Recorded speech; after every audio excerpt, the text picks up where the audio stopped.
ஓம் சாயிராம். ஓம் சாயிராம். இது நாள் வரை உன் வாழ்வில் நடந்ததை நினைத்து வருந்தாதே. இனி உன் வாழ்வில் நடப்பது அனைத்தும் நல்லதாகவே இருக்கும். நிரந்தர நன்மையாகவே இருக்கும். சர்வ நிச்சயமாக. நான் சர்வ சாதாரணமாக கூறுகிறேன் என்று நினைக்கிறாயா? நான் கூறுவது இன்றே பலிக்கும் பார். சொல்வது என்னுடைய கடமை, கேட்பது உன்னுடைய விருப்பம். நீ இப்படித்தான் செய்ய வேண்டும், இதுதான் செய்ய வேண்டும் என்று சொல்லவோ உரிமை எடுக்கவோ எனக்கு உரிமை உண்டு என்று நினைத்தால் நான் சொல்வதை கேள். நான் சொல்கிறபடி நடந்து கொள். உன் வாழ்க்கை மிக பிரகாசமாகவே இருக்கும். என் வாக்கின்படி நடந்தால் உனக்கு நல்லது நடக்கும் என்று சொல்லவே உன் அப்பா இருக்கிறேன். உன்னை கட்டாயப்படுத்தவோ விருப்பமில்லாமல் எதிலாவது தள்ளவோ உன் அப்பா இல்லை என் குழந்தையே. குழந்தையே, மனக்குழப்பம் வரும் பொழுது மௌனமாக இருந்துவிடு. மட்டுமல்லாமல் மன கஷ்டமாக இருக்கும் பொழுது தைரியமாக இரு. ஏனென்றால் அமைதியான துணிச்சலுக்கு ஆற்றல் மிக மிக அதிகம். அவசியமில்லாதவர்களிடம் அவசியமே இல்லாமல் உனது அனைத்து உண்மைகளையும் சொல்லாதே. என்ன துடிக்காதே. அதே மாதிரி உனக்கு உரிமையானவர்கள், உன் மனதை அறிந்து கொண்டவர்கள், அவசியமானவர்களிடம் உண்மையை மறைத்தும் பேசாதே. இப்படி நீ செய்தால் காலம் கடந்து இரண்டுமே உன்னை நிச்சயமாக உன்னையும் உன் மனதையும் காயப்படுத்தவே செய்யும். சோகம் மட்டுமே எப்பொழுதும் வாழ்க்கை கிடையாது குழந்தையே. சந்தோஷமாகவும் எப்பொழுதும் இருந்துவிடவும் முடியாது என் கண்மணியே. இதை மனதார ஏற்றுக்கொள். இதுவே உன் வாழ்க்கைக்கு ரொம்பவே நல்லது. சிமிட்டும் நம்மளுடைய இமை ஒரு நொடி மூடினால்தான், இருட்டினால்தான் நம்மால் பல நாட்கள் வெளிச்சத்தில் சந்தோஷமாக பிரகாசமாக வாழ முடியும்.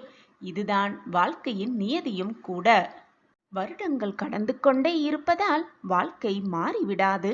விடாமுயற்சியும் தன்னம்பிக்கையும் தைரியமும் உன் மனதில் குடிக்கொண்டிருந்தால் உன் வாழ்க்கை நிச்சயமாக மாறும். மிக பிரகாசமாக நீ நினைத்தபடியே எல்லாமே நடக்கும். நடக்குமா நடக்காதா, கிடைக்குமா கிடைக்காதா என்று நீ ஏங்கிய பல விஷயங்கள் ஒவ்வொன்றாக நடக்கும். உன் எண்ணம் போல். உன் எண்ணம் நல்லதாக இருந்தால் உன் வாழ்க்கையில் எல்லாமே நல்லபடியாகவே அமையும். நீ நினைத்தது எல்லாம் நடக்கும், கேட்டது எல்லாம் கிடைக்கும், விரும்பியபடி எல்லாம் நிறைவேறும் உன் வாழ்வில். அதற்கு துணையாக உன் அப்பா எப்பொழுதும் இருப்பேன். உன்னுள்ளே, உன் பக்கத்திலேயே, உன் அருகிலேயே, உன்னை சுற்றி எப்பொழுதும் உன் அப்பா இருக்கும் பொழுது வீணாக எதற்குமே பயப்படாதே. நான் இருக்கிறேன் என்று தைரியமாக உன்னுடைய பயணத்தை தொடர்ந்து கொண்டே இரு. உனது பயணம் வெற்றியடைய நான் உனக்கு உறுதுணையாக இருப்பேன். எப்பொழுதும், எல்லா நாளும், எல்லா நொடியும். பயணம் செய்யும் பொழுது வீழ்வதோ தோற்பதோ வெட்கமல்ல. ஆனால் விழுந்துவிட்டால் அப்படியே கிடப்பதுதான் வெட்கக்கேடு.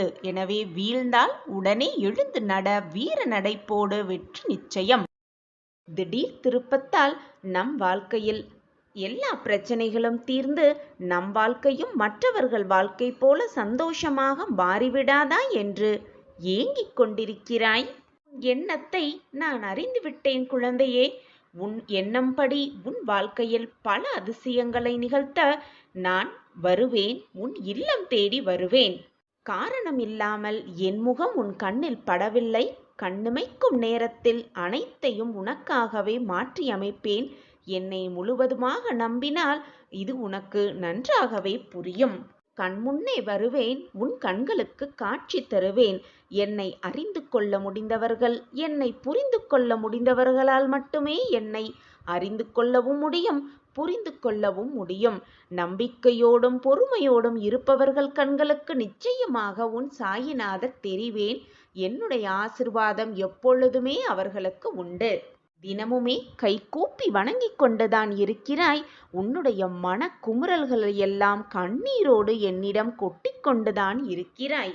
அதற்கான பதிலை நான் எப்படி தராமல் போய்விடுவேன் என்று நீ நினைக்கிறாய்? உன் கண்களுக்கு என் திருவுருவம் அற்புத காட்சியாக உனக்கு உன் கேள்விகளுக்கு பதிலாக உன் கண்களுக்கு நிச்சயமாக தெரியும். அந்த அறிகுறி இன்றே உனக்கு புரியும். நிம்மதியே இல்லாத வாழ்க்கைக்கு பரிசாக பதிலாக நிம்மதியை முதலில் தரப்போகிறேன் உன் சாயப்பா. கணநொடி போதும் உன் வாழ்வில் அனைத்தையும் மாற்றிய வேண்டுதல்களையெல்லாம் நிறைவேற்றித் தரப்போகிறேன். உன் புனிதமான மனமானது நல்ல எண்ணங்களைக் கொண்டு இருந்தாலே போதும். உன் எண்ணம் போல் உன் வாழ்வும் வெற்றிகரமாகவே அமையும். நல்லதை நினை, நல்லது மட்டுமே நடக்கும் உன் வாழ்வில். பல கஷ்டமான சூழ்நிலைகளை சந்தித்து சந்தித்து சோர்ந்து போயிருக்கிறாய். கவலைப்படாதே என் குழந்தையே. நம்பிக்கையோடு இரு. தன்னம்பிக்கையோடு எழுந்து வா. முகத்தை கழுவிக்கொண்டு என் முன்னே உட்கார்ந்து சாயின் நாம ஸ்மரணத்தை சொல்லிக்கொண்டே இரு. மனதால் சொல்லிக்கொண்டே இரு. எப்பொழுதும் சாயப்பாவை மனதால் நினைத்து கொண்டே இரு. உனக்கான அதிசயமும் அற்புதமும் உன் கண்களுக்கு தெரியும் வரை நான் ஓய மாட்டேன். இது உன் சாயப்பா உனக்காக விடும் சவாலாகவே வைத்துக்கொள். இது என் சத்திய வாக்கும் கூட. என் வாக்கு என்றைக்கும் பொய்யாகாது. என்னை நம்பியவர்களை நான் விட்டு கொடுத்ததும் இல்லை, அவர்களை விட்டு சென்றதும் இல்லை. வசந்த காலம் இனி உன் வாழ்வில் வீசும். இதுவரை சோதனைகளையும் வேதனைகளையும் கஷ்டங்களையும் மட்டுமே அனுபவித்து வந்த நீ இனி நிம்மதி, சந்தோஷம், ஆனந்தம், ஆச்சரியம், அற்புதத்தை காண்பாய். நிச்சயமாக என்னுடைய பரிபூரண ஆசிர்வாதத்தோடு அனைத்தையும் உன் வாழ்வில் வெற்றி பெறுவாய். நீ என் பிரியமான குழந்தை. உனக்கு செய்யாமல் வேறு யாருக்கு நான் செய்யப் போகிறேன்? இது உன் சாயப்பாவின் சத்திய வாக்கேதான். என் வாக்கு என்றைக்கும் பொய்த்ததில்லை. என்னை நம்பியவர்களை நான் எப்பொழுதும் விட்டு கொடுத்ததும் இல்லை. நான் இருக்கிறேன். எதற்குமே அஞ்சாதே குழந்தையே. எப்பொழுதும் தைரியமாக இரு. நம்பிக்கையாகவும் இரு.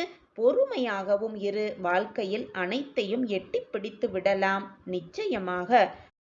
என் பெயரை உச்சரிக்கும் எவருமே உதவி என்று சொல்லவே மாட்டார்கள். உதவி என்று தவித்து கொண்டிருக்கவும் மாட்டார்கள். உன்னுடைய ஆசைகளெல்லாம் கனவாகி போகாது என் பிள்ளையே. உன் ஆசைகளெல்லாம் பல மடங்கு நிறைவேற்றி தரும் வேளையில்தான் நான் இறங்கி இருக்கிறேன். அதை சர்வ நிச்சயமாக முடித்தே தீருவேன். இனிதான் உனக்காக வாழ்க்கையை வழங்கப் போகிறேன் குழந்தையே. கண்ணிமைக்கும் நேரத்தில் உனக்கு சுக்கிர திசையை வழங்கி ராஜபோக வாழ்க்கையை ஆரம்பிக்கப் போகிறது. அன்புடனும் பக்தியுடனும் யார் ஒருவர் எனக்கு ஒரு இலை, பால் அல்லது தண்ணீரை சமர்ப்பிக்கிறார்களோ அந்த தூய்மையான அன்பு காணிக்கையை ஆர்வத்துடனும் தாமதமின்றியும் என்னால் ஏற்றுக்கொள்ளப்படும் பிள்ளையே. எந்த நேரத்திலும் நம்பிக்கையை மட்டும் இழக்கக்கூடாது. எப்பொழுதும் நம்பிக்கையாகவும் பொறுமையாகவும் இரு. நிச்சயமாக உன் வாழ்வில் நல்லது நடக்கும் குழந்தையே. உனக்கு துணையாக உன் அப்பா எப்பொழுதும் இருக்கிறேன். உனக்கு நல்லது நடத்தாமல் வேறு யாருக்கு நடத்தி வைக்கப் போகிறேன்? உன் கண்ணில் வரும் கண்ணீரை துடைக்க நானே நேரில் வரப்போகிறேன். நானே உனக்கு துணையாகவும் இருப்பேன். அவசரப்படாமல் இரு. அனைத்தும் உன்னை தேடி வரும் காலம் வரும். நிச்சயமாக வரும். அதுவரை பொறுமையாக காத்திரு. நீ இதுநாள் வரை எதற்காக காத்திருந்தாயோ, எந்த நல்ல காலத்திற்காக காத்திருந்தாயோ அந்த நல்ல காலமே உன்னை தேடும் நேரம் நெருங்கிவிட்டது குழந்தையே. எதற்கும் அவசரப்படாமல் இரு. அனைத்தும் உன்னை தேடி வரும் நேரமெல்லாம் நெருங்கி இருக்கிறது. நம்பிக்கையோடு காத்திரு. இதுநாள் வரை பொறுமையாக காத்திருந்தாய் அல்லவா? உன் பொறுமைக்கான பரிசு உனக்கு கூடிய விரைவில் கிடைக்கப் போகிறது. உனக்கான அந்த நல்ல காலம் வரும். யாருமே எனக்கு இல்லை என்ற எண்ணத்தை உன் மனதில் ஏற்படுத்தி கொள்ளாதே. உனக்காக உன் அப்பா இருக்கும் பொழுது எதற்காக நீ அந்த வார்த்தையை பயன்படுத்தி கொண்டே இருக்கிறாய் மீண்டும் மீண்டும்? உனக்குள் நானும் எனக்குள் நீயும் இருக்கும் பொழுது உனக்கு அந்த எண்ணம் வரவே கூடாது. அது வருவது தவறு குழந்தையே. திருத்திக்கொள் உன் மனதை. உன் சாயப்பா உனக்காகவே இருக்கிறேன் என்பதை மறந்து போகாதே. என்றும் உனக்கு துணையாக நான் இருக்கிறேன். எப்பொழுதுமே நல்ல விஷயத்தில் மட்டுமே கவனம் செய்து கொண்டே வந்தால் உன்னுடைய எண்ணம் தூய்மையாகவே இருக்கும். உனக்கான வாழ்வும் எனக்கானதல்லவா? அப்படி இருக்க நான் உனக்கு உதவி செய்தாமல் உன் வாழ்க்கையை சிறப்படைக்க வைக்காமல் இருந்து விடுவேன் என்று நீ நினைக்கிறாயா? நிச்சயமாக மாட்டேன் என் குழந்தையே. நான் ஏன் உன்னை காரணமே இல்லாமல் வருத்தப் போகிறேன்? உனக்கான நல்ல காலம் எது என்பது எனக்கு தெரியும். அது வரும் நேரம் என்னுடைய திட்டமும் உனக்கு புரியும். நான் என்ன வேலை செய்து கொண்டிருக்கிறேன் உனக்காக என்பதும் உனக்கு மிக தெளிவாகவே புரியும். தைரியமாக இரு, எதையும் சகித்து கொண்டிரு. தைரியமாக அனைத்தையும் தாண்டி சென்று கொண்டே இரு. வாழ்க்கையை வாழ்ந்து விடலாம் நம்பிக்கையோடு. சாயி எப்பொழுதுமே உனக்கு முன்னும் பின்னும் பக்கவாட்டிலும் வந்து கொண்டே இருக்கிறேன், அருகில் நின்று கொண்டே இருக்கிறேன் என்ற நம்பிக்கையோடு இரு.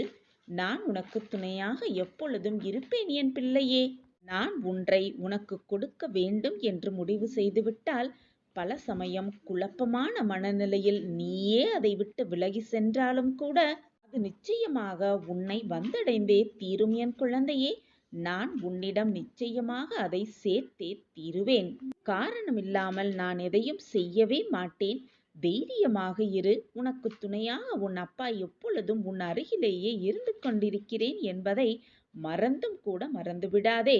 நம் சாயப்பா நமக்கு உதவவே மாட்டார் என்று மட்டும் நினைத்து விடாதே. ஏதோ ஒரு ரூபத்தில் ஏதோ ஒரு துணையாக வந்து உனக்கு உதவி புரிந்து கொண்டுதான் இருப்பேன். யாருடன் பழகினாலும் பழகிய முதல் நாளில் எவ்வளவு முக்கியத்துவம் கொடுக்கிறாயோ அதே முக்கியத்துவத்தை கடைசி நாள் வரை கொடுக்க பழகு. அப்படி இருக்க முடியாது என்று நினைத்தால் பழகாமலேயே இருந்து விடலாம். நேரத்திற்கேற்பவும் தேவைக்கேற்பவும் மாறும் மனம் உங்களிடம் இருக்கலாம். ஆனால் அதை தாங்கிக் கொள்ளும் மனம் எல்லோரிடத்திலும் இருப்பதில்லை. உன்னை போல் மற்றவர்களையும் சரிசமமாக எண்ணி விடாதே. ஒவ்வொருவரும் ஒவ்வொரு விதமான தோற்றத்தை பெற்றவர்கள், குணாதிசயங்களை பெற்றவர்கள். ஒவ்வொருவருக்கும் வேறு விதமாக சிந்தனைகளும் எண்ணங்களும் இருக்கும். அன்பால் ஏமாற்றியவர்களுக்கு நிச்சயமாக நாம் ஒரு நாள் நினைவுக்கு வருவோம். அந்த நாள் அதே அன்பால் அவர்களும் பிறரிடம் ஏமாறும் நாளாகத்தான் இருக்கும். அந்த நாளில்தான் நாம் ஒருவரை ஏமாற்றினோமே என்ற எண்ணம் அவர்களுக்கு தோன்றும். இதுவரை உன் வாழ்க்கையில் நடந்தது எல்லாம் உன் கர்மாவின் வினைகள் படித்தான் என்ற முழுமையாக நம்பிக்கை வைத்துக்கொள். இனி நடக்கப் போவது அனைத்தும் உன் சாயப்பாவின் ஆசிர்வாதத்தால் என்ற நம்பிக்கை உன் மனதில் வந்துவிட்டால் முதலில் உன் வாழ்க்கையிலிருந்து அனைத்தையும் மாற்றிவிடு குழந்தையே. உன் வாழ்க்கையிலிருந்து என்னென்ன மாற்றங்களை மாற்ற வேண்டும் என்று முதலில் உன் மனதை கேட்டுப்பார். நீ என்னென்ன மாற்ற வேண்டும் என்பது உனக்கு நன்றாகவே புரியும். தனியாக ஒரு இடத்தில் உட்கார்ந்து உன்னை பற்றி முழு சிந்தனை செய். தினமுமே பல நேரங்களை நாம் பல விஷயத்திற்காக பயன்படுத்தி கொண்டுதான் இருக்கிறோம். அழுவதற்கு பயன்படுத்துகிறோம், புலம்புவதற்கு பயன்படுத்துகிறோம், நம் வேலையை செய்வதற்கு பயன்படுத்துகிறோம், பிரார்த்தனை செய்து கொள்வதற்கு பயன்படுத்துகிறோம். இப்படி ஒவ்வொரு நிமிடத்தையும் வெவ்வேறு விதமான செயல்களை செய்வதற்கு பயன்படுத்தி கொண்டுதான் இருக்கிறோம். அப்படி அந்த நேரத்தை ஒரு சில நிமிடம் நாம் நம் வாழ்க்கையை எப்படி மாற்றுவது என்ற சிந்தனை செய்வதற்காக பயன்படுத்தினால் நிச்சயமாக நம் வாழ்க்கையில் என்னென்ன மாற்றங்களை நிகழ்த்தி நம் வாழ்க்கையில் நாம் வெற்றி அடையலாம் என்ற சிந்தனை, புதுவிதமான ஒரு நம்பிக்கை நம் மனதில் தோன்றதான் செய்யும். உனக்கு துணையாக எப்பொழுதும் அப்பா இருப்பேன், உன்னை வெற்றியடைய செய்வேன் என்று நம்பிக்கை முழுவதுமாக உன் மனதில் இருந்தால் போதும். நிச்சயமாக இந்த வாழ்க்கையை நீ வென்றே விடலாம். பிரார்த்தனையும் நம்பிக்கையும் கண்ணுக்கு தெரியாத விஷயங்கள்தான். ஆனால் நிகழவே முடியாது என்று சொல்லும் எந்த விஷயத்தையும் நிகழ்த்தி காட்டும் வலிமை அந்த பிரார்த்தனைக்கும் நம்பிக்கைக்கும் மிக அதிகமாகவே உள்ளது. என்னிடம் முழுவதுமாக உன்னுடைய நம்பிக்கையை வைத்துவிட்டு உன் பிரார்த்தனையை என் காலடியில் சமர்ப்பித்துவிடு.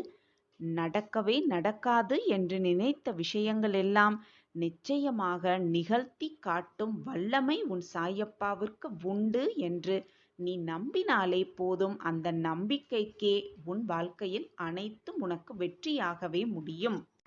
உன் ஆசைகள் அனைத்தையும் பார்த்து பார்த்து நிறைவேற்றும் உன் சாயிநாதர் உன்னுடைய இந்த ஆசையை நிறைவேற்றாமல் விட்டு விடுவேனா? குழந்தையே, வாழ்க்கையில் உனக்கு வரும் சோதனைகளையும் பிரச்சனைகளையும் எல்லாம் சகித்துக்கொள். வாழ்க்கையே எனக்கு வேண்டாம் என்று ஓடி போகாதே.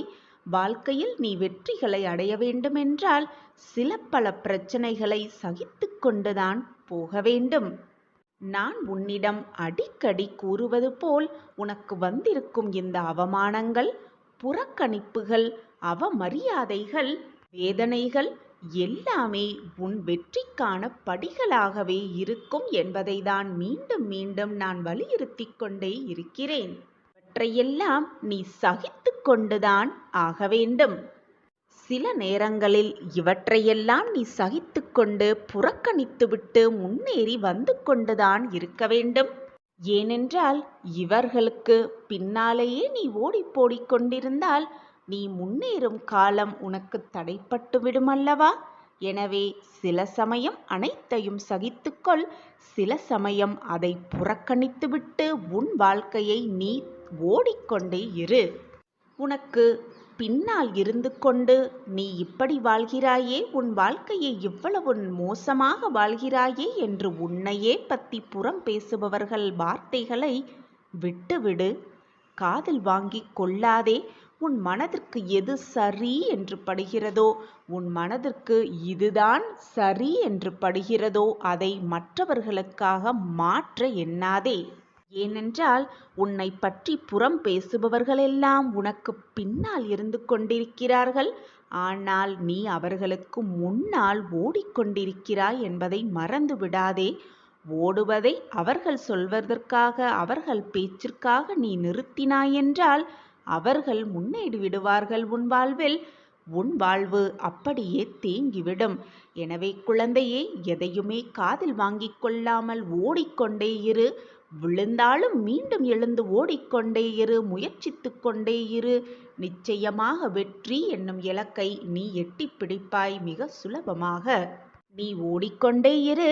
உன்னை பேசுபவர்கள் எல்லாம் இருந்த இடத்திலேயே நின்று கொண்டு புறம் பேசிக்கொண்டே இருக்கட்டும். அவர்கள் அங்கேயே தேங்கி நின்று கொண்டே இருக்கட்டும்.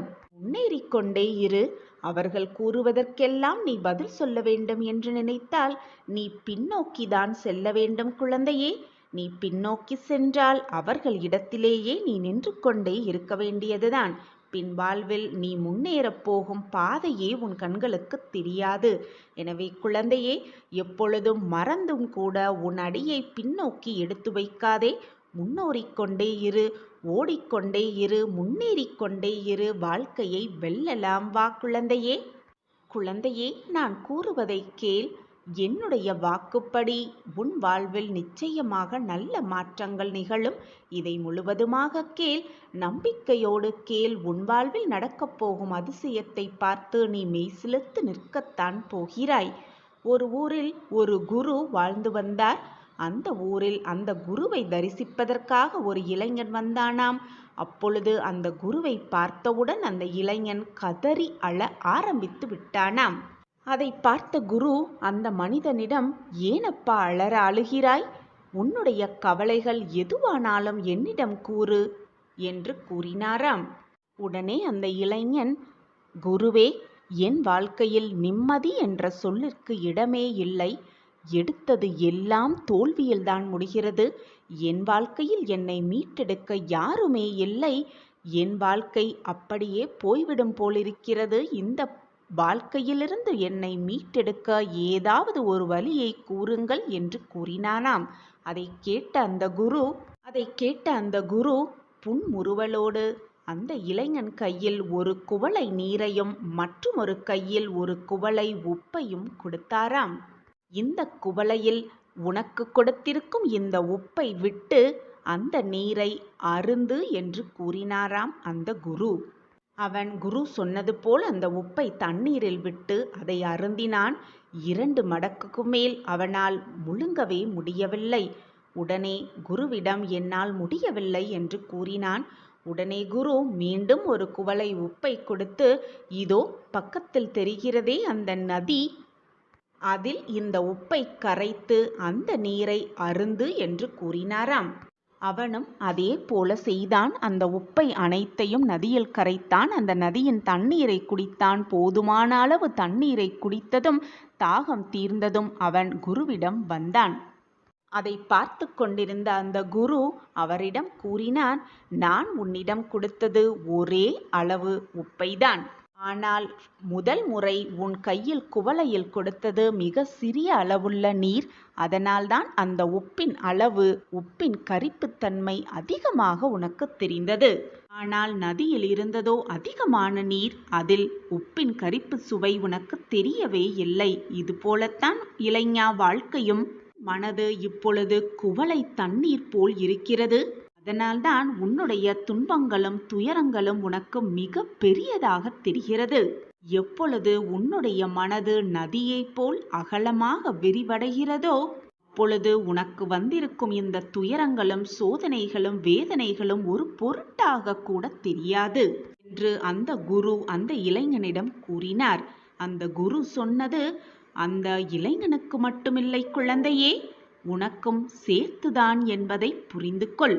துயரங்களை பார்த்து துவண்டு விடாமல், அப்படியே உட்கார்ந்து விடாமல், தொடர்ந்து முயன்று கொண்டே இருந்தால், உழைத்து கொண்டே இருந்தால், ஓடிக்கொண்டே இருந்தால் நிச்சயமாக வாழ்க்கையில் வெற்றி என்னும் இலக்கை அடைந்தே விடலாம்.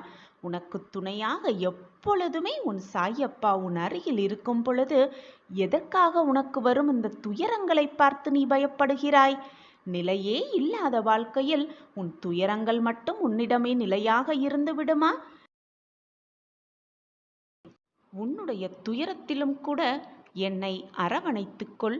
உன் தந்தையாக எப்பொழுதுமே நான் உன் துயரத்தை தீர்ப்பேன். என்னை புரிந்து கொண்டவர்கள் ஏதாவது ஒரு ரூபத்தில் என்னை பார்த்து கொண்டேதான் இருப்பார்கள்.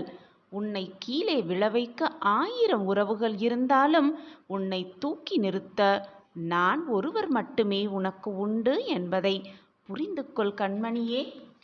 என்றையிலிருந்து நீ உன்னுடைய கஷ்டத்தையெல்லாம் சொல்லி சொல்லி என்னிடம் அழுதாயோ அன்றைய தினத்திலிருந்து நான் உனக்கு பதில் கொடுக்கவும் உன் வாழ்க்கைக்கு வழிகாட்டவும் ஆரம்பித்து விட்டேன். எப்பொழுதுமே உன் மனதை அலைப்பாய விடாமல் என்னுடைய நாம ஸ்மரணத்தை சொல்லிக்கொண்டே இரு. அப்பொழுது உனக்கு என்னுடைய பதில்கள் எல்லாம் புரிய வரும். உன் வாழ்க்கையில் எல்லாமே நல்ல விதமாக போய்கொண்டே இருக்கும். நீ எதற்குமே பயப்பட தேவையே இல்லை. குழந்தையே, உன்னை விடாது விரட்டுகின்ற உன் விதியை கூட மாற்றி எழுதுவேன் உன் சாயிநாதர். போய் வென்று விட்டு வா. என்னவென்றாலும் என்ன சாதித்தாய் என்றுதான் உன்னை சுற்றி இருப்பவர்கள் அனைவரும் கூறுவார்கள். ஆனால் அந்த பேச்சையெல்லாம் நீ காதில் வாங்கிக் கொண்டால் வாழ்க்கையில் எதையுமே சாதிக்கவே முடியாது. எனவே சாதிக்க போய்கொண்டே இரு. யார் பேசுவதையும் காதில் வாங்கிக் கொள்ளாதே. உன்னோடு இருப்பது உன் சாயப்பா, என்னோடு இருப்பது என் சாயப்பா என்று நம்பிக்கையோடு சொல்லிக்கொண்டே சென்று கொண்டே இரு. உன் வழியை பார்த்து கொண்டு வழியில் பேசுபவர்களையும் உன்னை ஏளனமாக தூற்றுபவர்களையும் நினைத்து வருந்தாதே. போய்கொண்டே இரு உன் வாழ்க்கையில். என்னை மீறி எதுவுமே உனக்கு நடக்காது என் தங்கமே. உன்னுடைய துன்பங்கள் அனைத்தையும் அடித்து விரட்டி தவிடு பொடியாக்க உன் சாயப்பா வந்துவிட்டேன். உன்னுடைய போராட்டங்கள் ஏங்குதல்கள் அனைத்தையும் விட்டுவிட்டு உன் சாயப்பாவையே சார்ந்து இரு. உன்னுடைய பிரச்சனை அனைத்தையும் தீர்க்கும் வல்லமை உன் சாயப்பாவிற்கு உண்டு என்று உனக்கு தெரியும் தானே? பின் ஏன் மனதை போட்டு குழப்பிக் கொண்டிருக்கிறாய்? உன்னை விடாது துரத்தும் உன் விதியையும் மாற்றி எழுதுவேன். கண்ணுமைக்கும் நேரமே போதும், அடுத்த கணமே உன் வாழ்க்கையை மாற்றி அமைக்கும் வல்லமை உன் சாயப்பாவிற்கு உண்டு. நீ கேட்டது எல்லாம் நிச்சயமாக உனக்கு கிடைக்கும். சிறிது கால தாமதமாகலாம், ஆனால் தப்பாமல் கிடைத்துவிடும். நான் உன்னுடைய தாகத்தை தீர்ப்பதற்காக வருவதற்குள், அது மட்டும் அல்லாமல் உன் கேள்விக்கான பதிலை எடுத்துக்கொண்டு வருவதற்குள் உன் மனம் சஞ்சலமடைந்து எங்கோ சென்று விடுகிறாய். பின் எப்படி நான் வருவதை உன்னால் உணர்ந்து கொள்ள முடியும்? நான் பேசுவதையும் உன்னால் புரிந்து கொள்ள முடியும்? நான் எப்பொழுதும் உனக்காகவே இருக்கிறேன் என் கண்மணியே. பாரத்தையெல்லாம் என் மேல் அப்பொழுது உன் மனதிற்கு சிறிது நிம்மதியாக இருக்கும். எப்பொழுதுமே உன் சாயப்பாவை சார்ந்தே இரு. உனக்கு கிடைக்க வேண்டிய நல்லது நிச்சயமாக உன் கைகளுக்கு கொண்டு வந்து சேர்க்கும் வேலையை நான் பார்த்து கொண்டிருக்கிறேன். எனவே இதில் சந்தேகமே வேண்டாம்.